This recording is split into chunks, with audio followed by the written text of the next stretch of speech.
teman-teman, masih semangat untuk belajar matematika?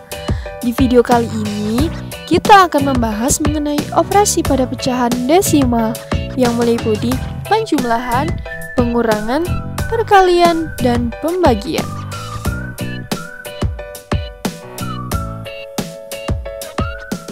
Yang pertama adalah penjumlahan dan pengurangan. Penjumlahan dan pengurangan pada pecahan desimal bisa diselesaikan dengan cara penjumlahan atau pengurangan secara bersusun. Dengan syarat, komanya harus lurus. Simak contoh soal berikut ini. Yang pertama, 1,5 ditambah 0,25. Sekarang, coba kita susun. 1,5 dan 0,25 kita jumlahkan. Ingat, komanya harus lurus. Setelah itu, hitung dari belakang seperti biasa. 5-nya turun, jadi 5 tambah 2 sama dengan 7. Kemudian, komanya kita turunkan. Kemudian, 1 ditambah 0 sama dengan 1. Jadi, hasilnya 1,75. Sekarang contoh soal nomor 2. 7,5 dikurangi 2,35. Sekarang kita susun. 7,5 dikurangi 2,35. Setelah itu tinggal kita hitung dari belakang. Nah, di atas 5 kan tidak ada angkanya. Kita anggap saja di situ ada angka 0. Kalau menghitung 0 dikurangi 5 kan tidak bisa. Jadi kita ambil angka depannya 1. Menjadi 10 dikurangi 5 sama dengan 5.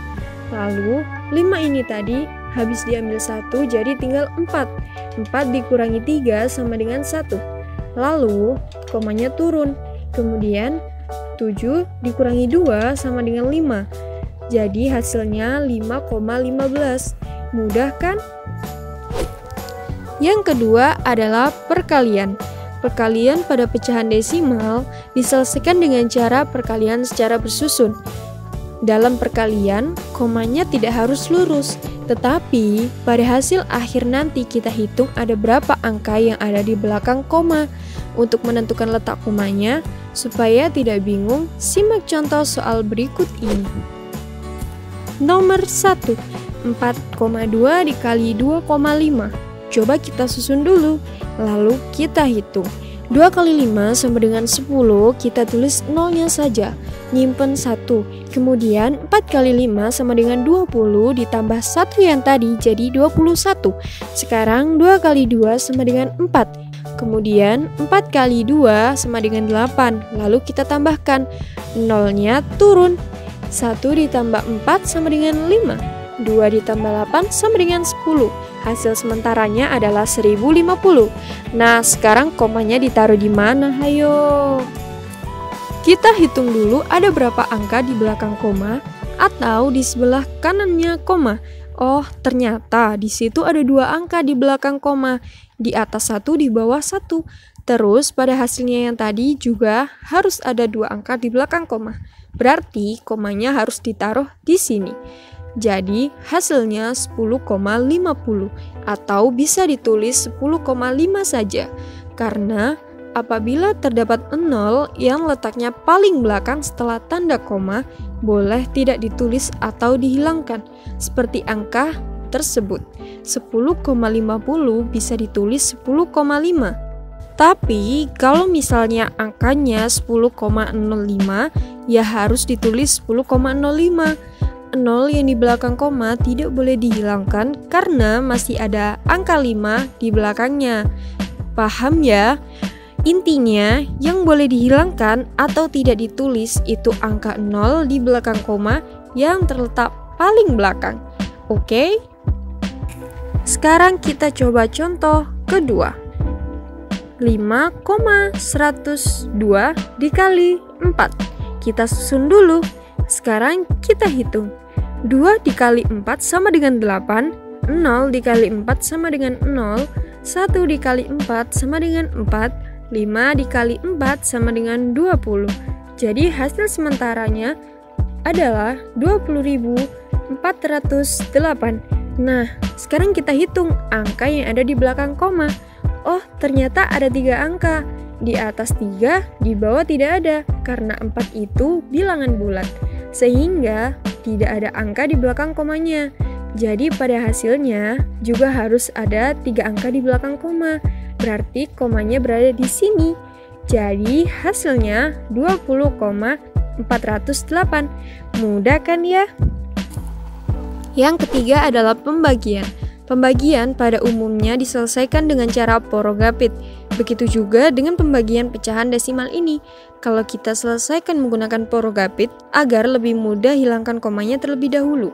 Caranya dengan mengalihkan dengan 10 jika 1 angka di belakang koma, dikali 100 jika terdapat 2 angka di belakang koma, dan dikalikan 1000 jika 3 angka di belakang koma, dan seterusnya. Kalau misalkan kedua angka memiliki jumlah angka di belakang koma yang berbeda, pakai yang jumlah angka di belakang komanya paling banyak. Agar lebih paham, simak contoh berikut ini. Nomor 1.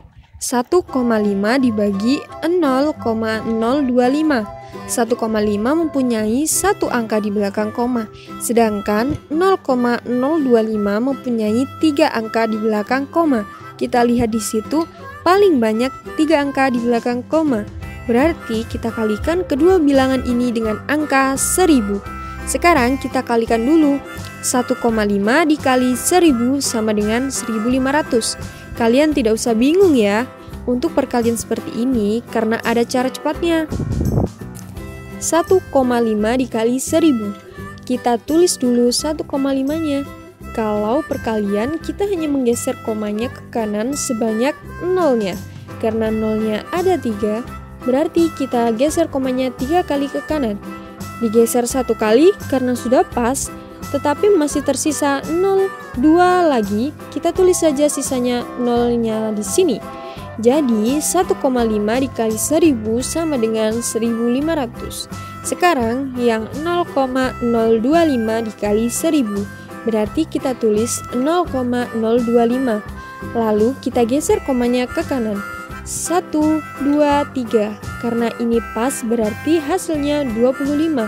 Kalau berada di paling depan 0 tidak perlu ditulis. Nah berarti 1,5 dibagi 0,025 setelah sama-sama dikali 1000 menjadi 1500 dibagi 25. Sekarang kita porogapit. 150 dibagi 25 sama dengan 6. 6 dikali 25 sama dengan 150. 150 dikurangi 150 sama dengan 0. Karena di sini masih ada 0, kita letakkan ke atas. Berarti 1500 dibagi 25 sama dengan 60. Mudah kan? Nah, sekian dulu untuk video kali ini. Mohon maaf bila ada kekurangan. Kalau ada kritik atau saran, silahkan tulis di kolom komentar ya. Terima kasih telah menonton dan sampai jumpa di video selanjutnya.